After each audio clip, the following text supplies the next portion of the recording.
एक तो उनकी इकॉनमी इतनी स्ट्रांग है और इतनी पावरफुल इकॉनमी है, और दूसरी वो ट्रू डेमोक्रेसी है। ऐसा नहीं है कि उन मोदी के मैंडेट पे कोई क्वेश्चन नहीं कर सकता इंडिया में।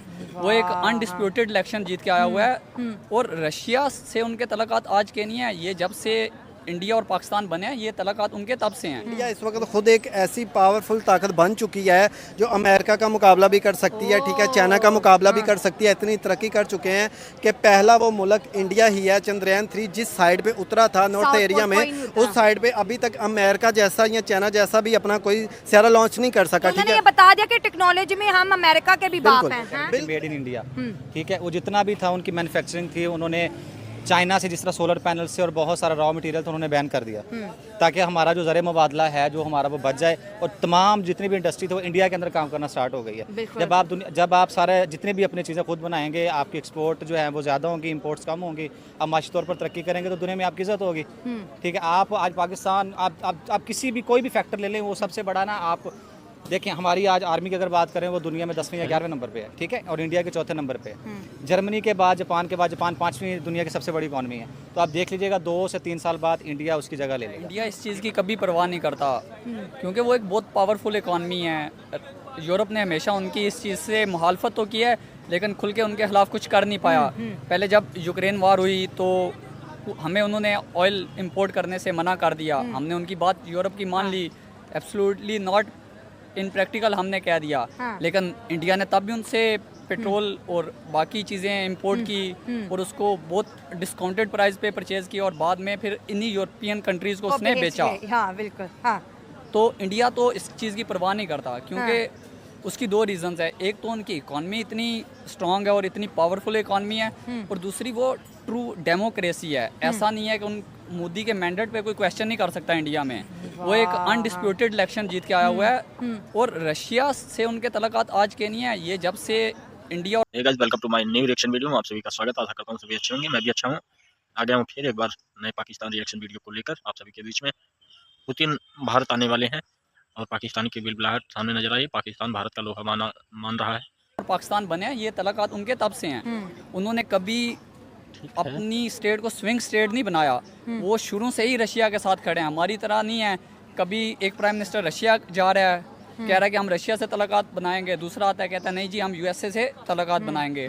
तो इंडिया बहुत क्लियर है अपने तल्लुकात को लेके। वो हमारी तरह नहीं है कि हमारा प्राइम मिनिस्टर जा रहा है मिलने, वो प्यूटन से जा रहा है, जाके मिल वो कैमरामैन से रहा है। वो बात भी मैंने करनी। हमारे प्राइम मिनिस्टर की मुलाकात पुतिन से होती है एससीओ मीटिंग में, तो पुतिन साहब बड़े प्यार से हाथ बढ़ाते हैं, तो शाबाश, ये पुतिन को इग्नोर करके पहले कैमरामैन से मिलते हैं, तो फिर जाके पुतिन से मिलते हैं। इतनी एम्बैरेसमेंट। टर्की जाते हैं तो टर्की उर्दुगान के कान में बार बार कह रहे भाई तेरे लिए आम लाया हूँ, तेरे लिए आम लाया हूँ। क्या मतलब उन्होंने कभी आम नहीं खाए? क्या क्या क्या बिहेवियर है ये? तो चलो प्राइम मिनिस्टर तो नालायक है ही है।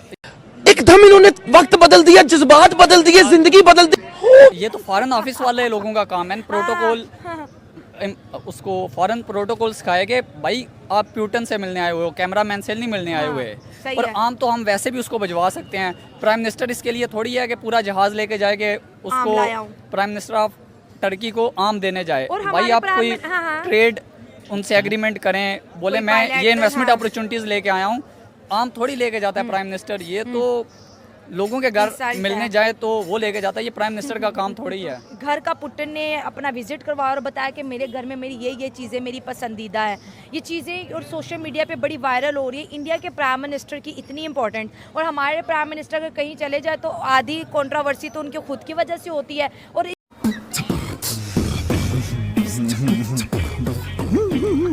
इतनी इंपॉर्टेंस भी नहीं मिलती, और मीटिंग्स में इग्नोर होते हुए नजर आ रहे होते हैं। उसकी वजह ये है ना कि इंडिया कुछ लोग कुछ दो की पॉलिसी पे काम करता है, वो इन्वेस्टमेंट अपॉर्चुनिटीज लेके जाता है। हमारे वाले कशकोल लेके जाएंगे तो वो उसमें भीख डाल के वापस भेज देंगे। अब बेकारी हमारे घर आएगा तो हम तो उसको गेट से ही वापस भेज देंगे ना। कोई मेहमान आएगा तो उसको घर में लेके जाते हैं। मोदी साहब उनके मेहमान थे, हमारे वाला उनका बेकारी बन के गया था, तो उन्होंने वहाँ गेट पे भीख डाली इसके कशकोल में। और इकोनॉमिकली आप बेहतर नहीं होंगे तो दुनिया में आपकी रिस्पेक्ट नहीं होगी। ठीक है, पाकिस्तान आज जिस नहज पे खड़ा है, जहां हम स्टैंड कर रहे हैं, तो दुनिया हमारी रिस्पेक्ट नहीं करेगी। वो चाहे शहबाज शरीफ हो या उसकी जगह हमारा कोई भी प्रेसिडेंट या प्राइम मिनिस्टर मौजूद। इसलिए हमें माशी तौर पर अपनी पॉलिसीज़ को नज़रसानी करनी पड़ेगी।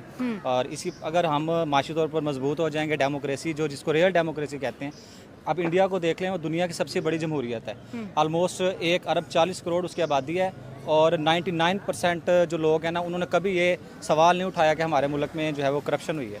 और हमारी जो 25 करोड़ आबादी के अंदर भी 80% लोगों का यही दावा होता है कि करप्शन हुई है।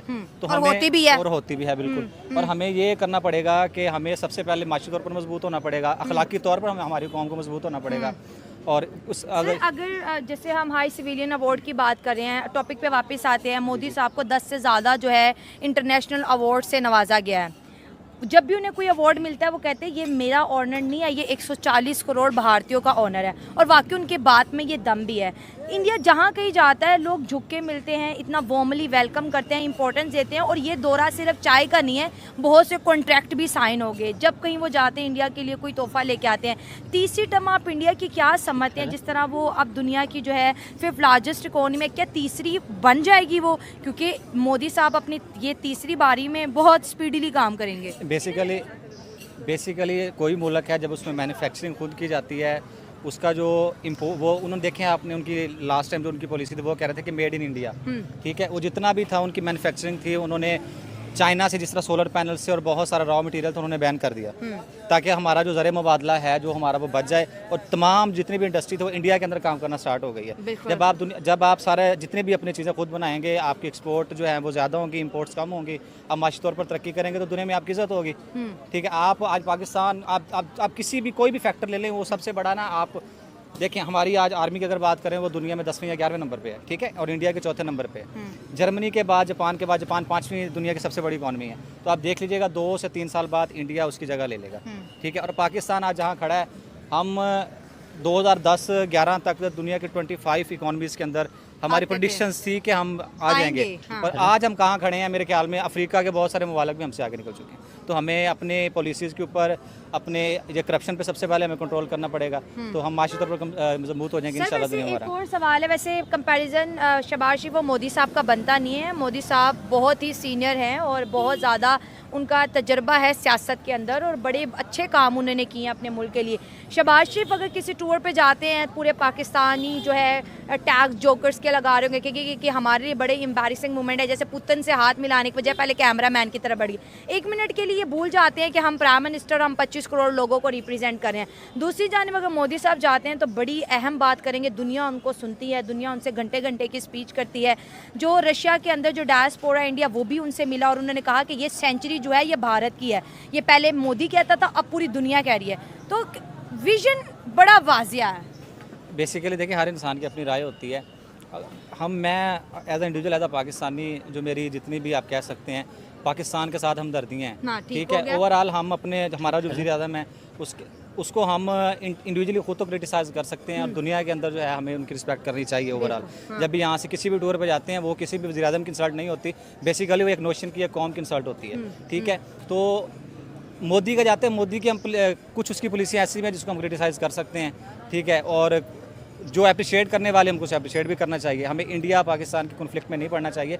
ओवरऑल हमें पॉजिटिव सोचना चाहिए। हाँ, हमें पॉजिटिव सोचना चाहिए कि क्या वो इंडिया क्या ऐसा कर रहा है जो हम उसको फॉलो करके हम तरक्की कर सकें। ये पॉइंट बड़ा अच्छा पकड़ा। और ना सिर्फ हमने इंडिया को देखना चाहिए, आप हमारे दूसरे चाइना को देख लें। 1949 के अंदर वो आज़ाद हुआ है, हम 47 में आज़ाद हुए हैं। 90s तक वो हमसे वो जहाज़ और बाकी चीज़ें हमसे लेता रह गया। तो उन्होंने कौन सी, चाइना ने क्या चीज़ अपनाई है जिससे वो तरक्की कर गया? ये इस तरफ तो नहीं ना आ रहे हम, यही तो बात है। हम कॉन्फ्लिक्ट की तरफ, वॉर की तरफ, जज्बे की तरफ, जहाद की तरफ अटेंशन हमारी ज़्यादा है, सियासी नफरतें बिखेरने में सबसे आगे है। लेकिन जो चीज़ हमारे मुल्क को बेहतर कर सकती है, जैसे इंडिया एक मैन्युफैक्चरिंग हब है, वहाँ से हम बहुत सी चीज़ें सस्ते दामों इंपोर्ट करें, उस तरफ नहीं जाना। क्योंकि मसला कश्मीर खड़ा किया हुआ है कि इंडिया हमें कश्मीर दे दे। कैसे दे दे जब हम कश्मीर के लिए कॉम्प्रोमाइज़ नहीं कर रहे, तो वो कैसे करेंगे? एक कश्मीर के लिए हम पाकिस्तान को भी सेक्रीफाइस कर रहे हैं और दूसरी दफ़ा दुनिया की सबसे बड़ी जमहूरी पावर, और आपने कहा जैसे दूसरी तीसरी इकोनॉमी बनने जा रही है, उसको सेक्रीफाइस करके 25 करोड़ आवाम का जो मुस्तकबिल है हमने दाव पे लगाया हुआ है। अच्छा, इस बात पे मैं आपसे थोड़ा सा जो है वो काउंटर करूँगा आपको। कश्मीर, आपकी बात दो पहलू हैं। अगर आप नज़रियाती तौर पर देखें तो कश्मीर को हम सपोर्ट भी करनी चाहिए और हम आज भी कश्मीर के साथ खड़े थे और हम अखलाकी तौर पर कल भी खड़े रहेंगे। तो अगर आप रियलिटीज़ पर देखें तो हमें इन मामलात का हल निकालना पड़ेगा। हम उसी कॉन्फ्लिक्ट्स को लेकर आने वाली नस्लों के लिए मसाइल नहीं खड़े कर सकते। 77 साल हो गए हैं सर, ये बहुत लंबा अरसा हो गया। हमें कुछ ना कुछ ऐसा भी इस डायलॉग्स पर आना पड़ेगा ताकि हम इंडिया, पाकिस्तान, बांग्लादेश, इवन कि ये पूरा हमारा जितना भी सब कॉन्टिनेंट है ये तरक्की की तरफ जा सके। सर वो ग्लोबल साउथ का लीडर बन गया इंडिया, जिसमें हम एग्जिस्ट नहीं कर रहे। हम इंशाल्लाह अच्छी उम्मीद रखें और इंशाल्लाह एक दिन आएगा कि पाकिस्तान का भी दुनिया में नाम होगा और